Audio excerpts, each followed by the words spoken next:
Very much. You know, you should be careful what you post on Twitter, Facebook, and other social websites because, you know what, it can get you fired from a job, and it has gotten people fired from a job. Also, it can prevent you from getting that job in the first place.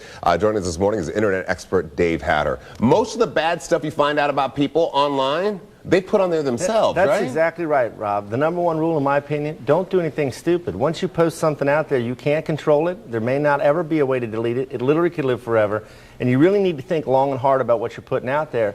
Not only today, but long term. You know, that picture of you, doing a keg stand in college might have been funny 2 or 3 years ago, but when you're out looking for a job, it's not funny. And recruiters increasingly are using these tools to learn about you. It's not funny. Okay, let's talk about this. You say once you put something on Twitter or Facebook or another social website and you delete it, it doesn't mean that someone else hasn't gotten to it already. Great point, Rob, and that's true even with email. I mean, anything electronic, because once it's out there, if I'm your friend on Facebook and you post something and I see it, even if you delete it, I could have captured the screen, I could have printed it out, I could have copied it and pasted it into an email, and I could save that for later to use it against you. I could send it to someone else. It could show up on Fox 19 tonight on the 10 o'clock news because I captured and sent it to them, even though you deleted it. And you're saying that potential employers do use these social websites to find out information about you? Absolutely. I've done a lot of seminars on this topic. There's recruiters in every group, and I always ask the question, how many recruiters are here? Several people raise their hand. How many of you research candidates that you're interested in before you ever talk to them using these tools? And every single one of them does it. Okay, let's talk about this. Let's say how do you know if you have some bad stuff out there about you? Great question. There's several ways you can do it. I encourage people to do this on a regular basis. You need to go to Google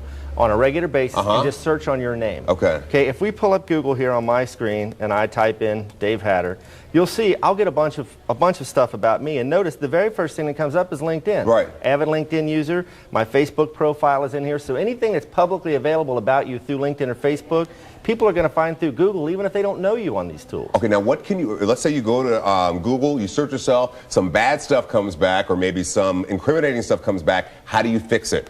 Well, that gets a little trickier. Another thing you can do tied into this, I'm signed up for Google Alerts. It's a free tool on Google. Like, notice I've got my name in here is David Hatter, Libertas Technology. Sure. So once a day I'll get a report from Google what showed up about me out there. Once you find something, then it's a little trickier. You know, if it's something you put out there yourself, you can attempt to get rid of it. And if someone else hasn't captured it, you can do that. It's trickier if someone else is saying bad things about you. Hopefully, no one's putting stuff out there that would be, defamatory or slanderous, that kind of thing, because then you have a legal situation. If it's not that bad, it's going to be trickier, other than try to understand, first off, is it really about me? There might be another Dave Hatter. Because if you show up for a job interview and they say, well, I found this, you need to be prepared. And there are companies who claim they can help you with this. One thing they'll do is try to flood it with good information. That may not work. Iffy. You know what? You can get Dave Hatter. Of course, we have a link to his website at fox19.com. Fox19.com, where you can call him 859-261-9700. And all the websites he talked about that can help you out, we're going to put on our website, fox19.com. Fascinating. It's fascinating. Tricky stuff. All right, Dave. We have much more straight ahead on the Fox 19 Morning News.